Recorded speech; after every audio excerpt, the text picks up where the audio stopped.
दोस्तों, दिल्ली सरकार में मंत्री और बीजेपी के सीनियर नेता माने जाते हैं कपिल मिश्रा। अब कपिल मिश्रा को अदालत से बड़ा झटका लगा। दिल्ली के राउज एवेन्यू कोर्ट ने दिल्ली दंगों के मामले में कपिल मिश्रा और अन्य के खिलाफ एफआईआर दर्ज करने का अब आदेश दिया है, जो कि पहले नहीं था। कपिल मिश्रा के खिलाफ दिल्ली दंगों में उनकी कथित भूमिका की जांच के लिए एफआईआर दर्ज करने का आदेश दिया गया है। मतलब अब दिल्ली दंगे के मामले में कपिल मिश्रा के खिलाफ एफआईआर होगी। लेकिन कोर्ट ने क्या कहा, आपको बता दें कि अतिरिक्त न्यायालय मजिस्ट्रेट है वैभव चौरसिया, उन्होंने कहा कि इस मामले की जांच की आवश्यकता है कि उनका हाथ था या नहीं। कोर्ट ने कहा कि यह स्पष्ट है कि कपिल मिश्रा कथित अपराध के समय इलाके में थे और आगे जांच की आवश्यकता है कि वो वहां क्या कर रहे थे। दिल्ली की यमुना विहार निवासी मोहम्मद इलियास ने एक याचिका दायर की थी और इस याचिका में कपिल मिश्रा पर एफआईआर दर्ज करने की मांग की गई थी।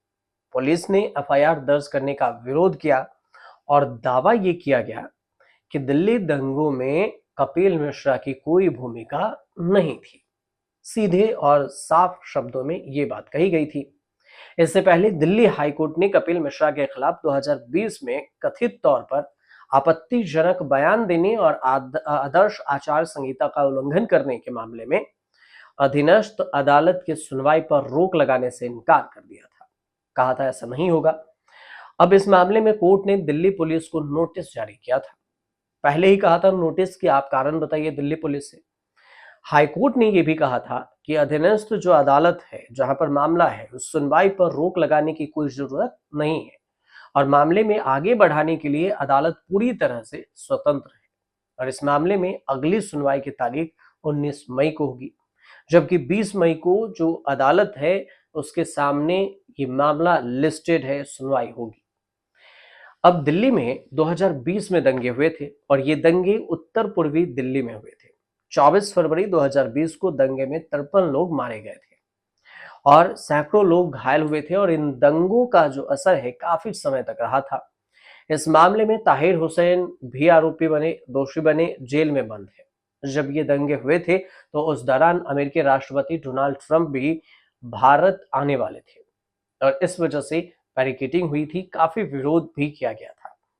और तब आम आदमी पार्टी की सरकार हुआ करती थी और आम आदमी पार्टी की तरफ से अरविंद केजरीवाल ने कहा था कि दिल्ली में बीजेपी के कपिल मिश्रा हैं जो इस दंगा को भड़काने का काम किए और उनके बयान की वजह से ये दंगा भड़का है।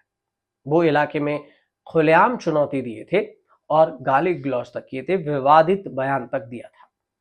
लेकिन तब कोई भी केस दर्ज नहीं हुए थे और पुलिस ने भी इस मामले में हाथ खींच लिया और केस दर्ज होने से बचा लिया था।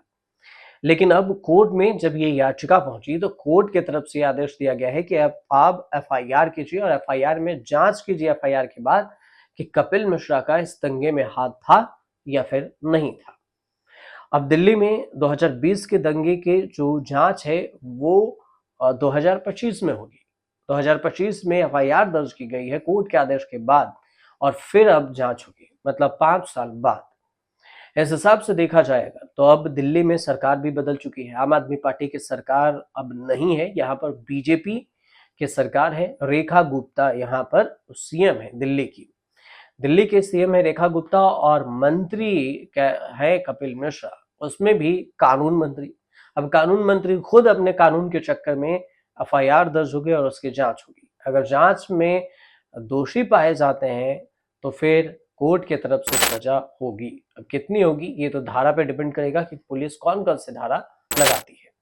फिलहाल उम्मीद करते हैं कि आपको ये जानकारी अगर सही पहुंची हो तो हमारे चैनल से जुड़िए, सब्सक्राइब कीजिए और अगर आपके कोई सवाल है तो कमेंट हमें जरूर कीजिएगा। हम जरूर आपके हर सवाल का जवाब देने की कोशिश करेंगे।